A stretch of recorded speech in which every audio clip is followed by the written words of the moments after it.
Hurry up, I'm a busy engine, puffed Henry. Goods arrived night and day at the docks. Sometimes Henry and the other engines worked so hard that their axles ached. Sir Topham Hatt brought in a new engine to help with the heavy workload. He was long and had 10 drive wheels. He looked very strong. This is Murdoch. He's going to be pulling freight on the main line. Ahoy, matey! Shouted Salty. Welcome, Murdoch, called Harvey. You're the biggest engine I've ever seen, cried Thomas.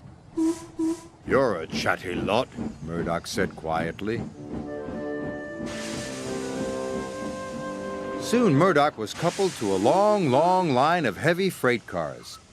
His boilers strained, his wheels started to turn, and the mighty engine chuffed away. Murdoch longed for some peace and quiet.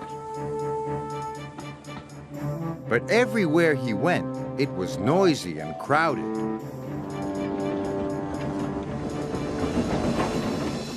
At the end of the day, Murdoch was looking forward to a good night's rest. But Salty and Harvey were full of questions. What's the longest train you've ever pulled? Have you ever worked Marseille? Have you ever crashed?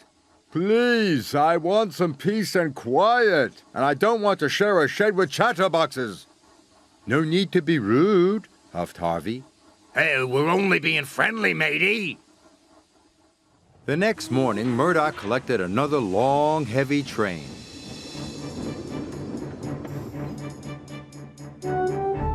This time, he chuffed into the beautiful countryside.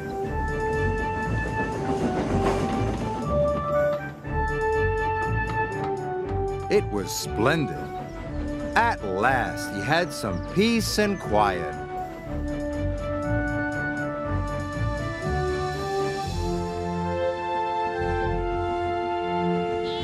Suddenly, his driver applied the brakes. There were sheep on the tracks. The sheep escaped from that field, said the driver, through that broken fence. The driver and the fireman tried to chase the sheep back. First this way, and then that way. They tried everything, but nothing worked. We'll never remove these sheep by ourselves, complained the fireman. I'll go and phone for help, sighed the driver. Murdoch was very unhappy. The noisy sheep were spoiling his peace and quiet.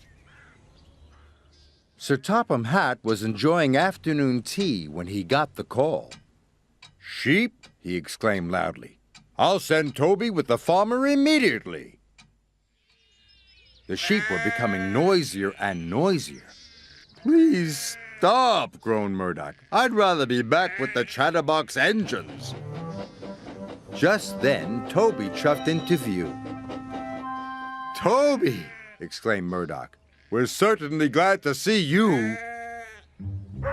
Before long, the farmer and his dog went to work.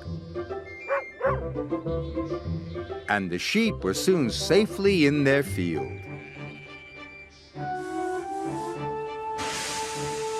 And Murdoch was on his way again.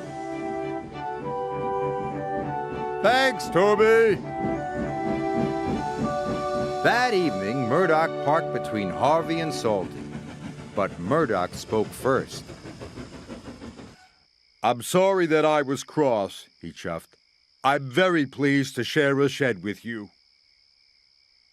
And we're very pleased to have your company, said Harvey. Aye, we are, added Salty. It reminds me of a story.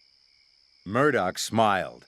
The sound of ba-ba would have kept him awake, but a Salty story would send him happily to sleep.